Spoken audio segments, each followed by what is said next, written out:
These are the ways in which Mark Whipple's 2021 offense at Pittsburgh and Nebraska's offense from last season were the same. Pitt averaged 486 yards per game, 8th nationally. Nebraska averaged 446. That's despite the Panthers running 7 more plays per game on average and playing the 39th toughest schedule in the country. Nebraska faced the 6th most difficult schedule last year and only trailed the Panthers by 40 yards per game. On a per-play basis, the Huskers were slightly better than Pitt, ranking 18th to the Panthers' 25th. Nebraska hit for an explosive pass on 21% of plays, Pitt on 20.6%. The Panthers had a success rate of 47.7%, the Huskers 45.7%. The average play in 2021 generated 0.298 points in predicted value for the Panthers, 22nd nationally. It was 0.283 for the Huskers, 31st. Pitt allowed 2.43 sacks per game, Nebraska 2.42. There were statistical differences too, but broadly speaking, these were both top 30 offenses a year ago. Pitt was a little more efficient, Nebraska a little more explosive. Neither was quote-unquote bad in either category. In my view, there was only one difference that actually mattered. Pittsburgh averaged 41 points per game, Nebraska averaged 28. This is an oversimplification, but that's why Whipple is in Lincoln now. That's why he was worth nearly $1 million in 2022. Nebraska has spent $1.20 to earn $1 on offense during the Scott Frost era. Whipple's Panthers in 2021 spent about 80 cents to earn that same dollar. From a numbers perspective, that's the play. Nebraska under Frost has never had a problem putting up yards. It's had a problem putting up points. Whipple put up a lot of points last year with basically the same numbers. If you think about how much hinges on that play, it could drive you crazy. Jobs are on the line. Entire families might have to move. Kids, having just made new friends, might have to leave them behind again. Millions of dollars are at stake. Such is college football. Let's preview Nebraska's offense in 2022. You're listening to the I-80 Preview Podcast. I'm Hale Varsity Managing Editor Brandon Vogel. Let's talk some football. This episode of the I-80 Preview Podcast is brought to you by Union Bank and Trust. Like last year, this isn't the standard I-80 Preview Podcast you'll hear weekly throughout the season ahead. This is more of a narrated article. The intro you just heard and everything that comes after this brief aside also appears on HaleVarsity.com as a story. If you'd rather read it than listen to it, you can. If you arrived here after clicking on the story and decided to listen instead, welcome. I apologize for not being a professional voice actor. I reached out to John Hamm's team to see if he'd narrate and never heard back. So I'm what you get. On with the preview. At Big Ten Media Days in late July, Frost called his partnership with Whipple, quote, a fun collaboration, unquote. He corrected a reporter who characterized the change coming for Nebraska offense as Frost stepping away from play calling duties. In fact, to whatever degree Frost has given up some control, he said it makes him sad, as good an indication as any that something new might actually be happening here. That's all fine and fair. It should give Frost some remorse, because he's good at presenting problems for a defense through scheme and play calling. He shouldn't be totally divorced from that side of the ball, because Nebraska's offense isn't broken. It just has one bizarre malfunction. Not enough points. Whipple, who has the seen-it-all savvy you'd expect from someone with 40-plus years in the game, is here to assess and address that malfunction. We already know that. 4 months from now, we'll all know if it did or didn't work. Right now, however, the question is, how does it all work? What does this offense look like? What does it need to look like? I don't know, to be honest. Like the rest of you, I can only try to make informed guesses at this point. But here are 3 things to consider. Number 1, all pass, no breaks. Whipple is a passing guy. You need to know that and probably already do if you follow Husker football. His 2021 Pitt offense threw the ball on 53.5% of plays. Nebraska ran the ball on 55.6% of plays. That's the offseason conflict, the thing we've been talking about all summer. Is this a pass-first offense now, given that the Huskers hired Mark Whipple? The projected answer is more complicated. The old adage that a team has to run the ball to win is more of a chicken or egg scenario than anything. Winning teams do often outrush the opponent, but it may only be because teams that are already winning tend to run the ball more. Whipple's Pitt tenure is a good example. Last season, the Panthers ran the ball 57% of the time when they were in the lead, 36% of the time when tied, and 40% of the time when trailing. It's the number when tied that probably gives you the clearest picture into the heart of an offensive coordinator. The stakes are even then. Playing with the lead prompts more rushes. Playing from behind prompts more passes. And those are powerful forces impacting what a coach can do, regardless of what he wants to do.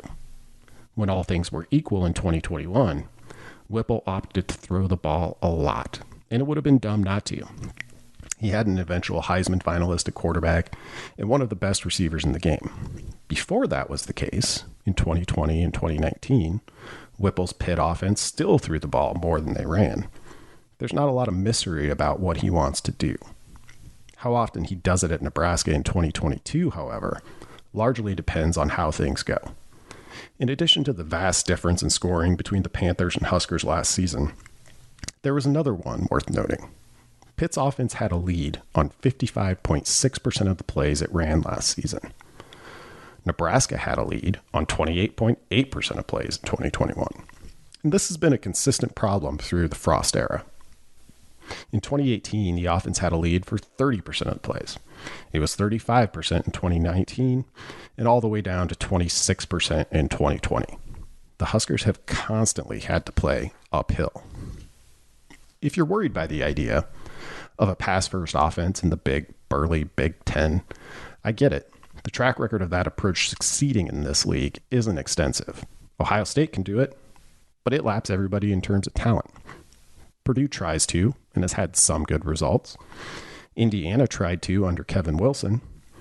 Beyond that, in a 21st century context, you're talking about Joe Tiller as a successful example of taking to the gray skies consistently in the upper Midwest. But in this specific example, 2022, if Nebraska ends up throwing more than it runs, it's probably a good thing up to about the 55% mark. It would mean two things in my mind. One, it would mean Casey Thompson, or whoever starts the most games, was probably able to execute the offense as designed. Two, it would mean Nebraska probably wasn't playing on a slanted field based on the score.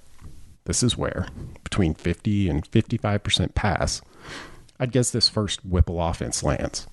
More than that, and the Huskers probably trailed too often, as they have for the past 4 seasons. Less than that?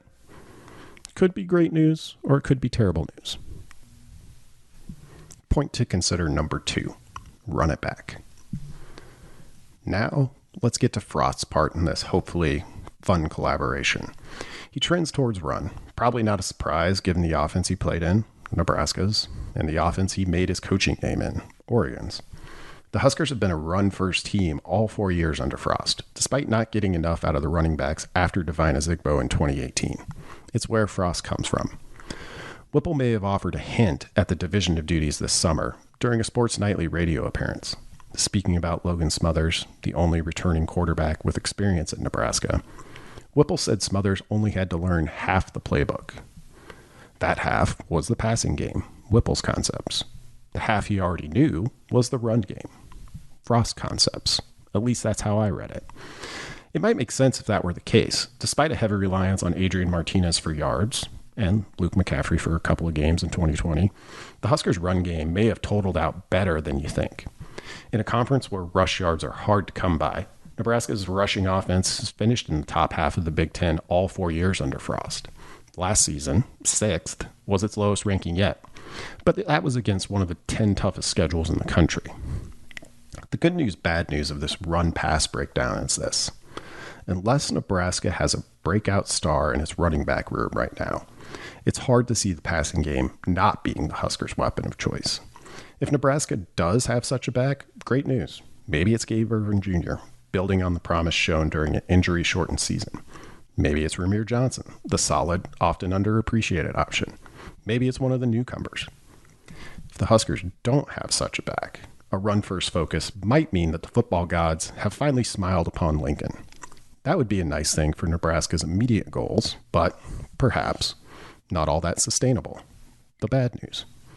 Through luck or design, if Nebraska was playing from ahead most of 2022, then I could see this being an offense that ended up closer to a 50-50 split. But those are really the only 2 scenarios where I could see that being the case. I can't feel good about betting on Nebraska having one of the 20 or 30 best backs in the country right now, based on what we've seen so far. But maybe I could bet on Nebraska being a team that consistently gets the lead and maximizes the advantage that presents. If that happens, and it hasn't for 4 seasons now, it could be a sign of overall program health. Or, like a big swing in turnovers, it could be a bit random. The Huskers would probably take random right now if it meant more wins, but I'd spend the entire 2023 offseason worrying about sustainability. Of course, these discussions, the run-pass split, luck versus design, won't matter at all if Nebraska doesn't address perhaps its biggest issue entering 2022. Are you looking for a fantastic opportunity to work for a rapidly growing company that also enjoys the benefits earned with having a competitive, stable history of more than 20 years? Consider FSC Edge. What is FSC Edge? A leading technology innovator serving governmental agencies with expert services helping worldwide patent offices meet strict processing and publishing timelines while delivering exceptional quality. They support some of the world's largest patent offices throughout the United States and Europe, including the European Patent Office, the Deutsches Patent- und Markenamt, that's the German Patent and Trademark Office, U.S. Patent and Trademark Office as well. FSC Edge is the only group of companies worldwide to provide such support to all 3 of these agencies. Working at FSC Edge comes with some great perks. You get to work with fun people with great attitudes. You learn about patents. You're not on the phone. You're not customer facing, which means casual dress is welcome. You get to work in a new work environment with more than $2 million in improvements. You have access to generous benefits packages, company support for health and wellness, and you get to do impactful work on a national scale. Make a difference. The FSC Edge team is constantly growing, and they're always looking for new people to join in their mission. Check out available jobs today at www.jobs@fsc.com. Thing to consider number 3. Is mindset the key to better line play? It's hard to be good in the Big Ten if you're just average on the offensive line. It's hard to argue Nebraska has been better than average up front of late. Center Cam Jurgens earned 3rd team All-Big Ten honors from the media last year. He was the first Husker lineman to make one of the top 3 teams since tackle Nick Gates in 2016. The Huskers have had 1 first-team All-Big Ten lineman since entering the conference, Spencer Long, in 2012. This at a program that has 9 Outland Trophy winners, the most in the history of the award. Nebraska was about average in 2021 in a number of line-specific measures: 67th in line yards, 60th in opportunity rate, 60th in stuff rate, and seriously below average in 1. The Huskers allowed a sack on 8.1% of dropbacks last season, 104th nationally. That said, new position coach Donovan Raiola doesn't inherit a line in need of a complete renovation. Jurgens, a 2nd-round pick of the Philadelphia Eagles, is tough to replace, but he was really the only key piece the Huskers were missing prior to the news that left guard Neradin Nuwili would miss the upcoming season. With Nuwili in the mix, the Huskers returned 82% of their O-line snaps from last season, the most in the Big Ten and 11th nationally. Without him, that number comes back to the pack a bit, but there's still plenty here for Raiola. The Huskers' triumvirate of tackles, Turner Corcoran, Teddy Prohaska, and Bryce Benhart, have talent. By the 24/7 composite ratings, those 3 rank 1st, Corcoran, 4th, Benhart, and 7th, Prohaska, among all of the offensive linemen Nebraska has signed since 2011. With Corcoran's ability to move around on the line, it's not a bad place to start. If those 3 are all starters in some combination, Raiola would have the option of 2 sixth-year seniors, Trent Hickson and Brock Bando, at center and guard. Frost has been consistent, if a bit general, in what Nebraska needs from its line and what he's seen from Raiola's group through the offseason.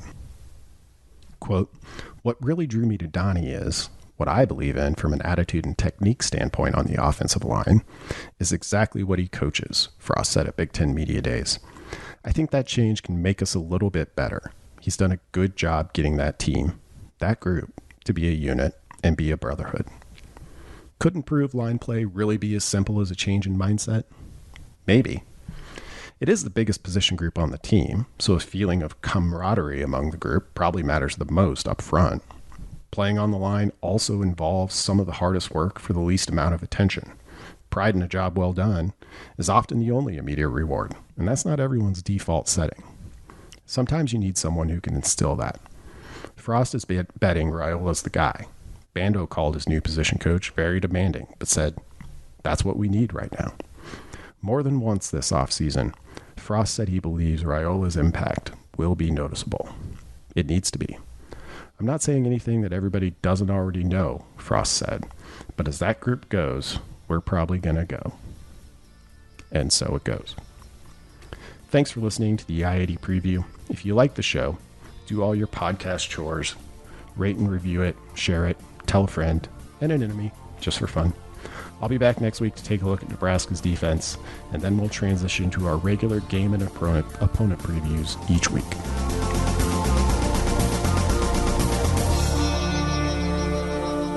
A Hurrdat Media Production.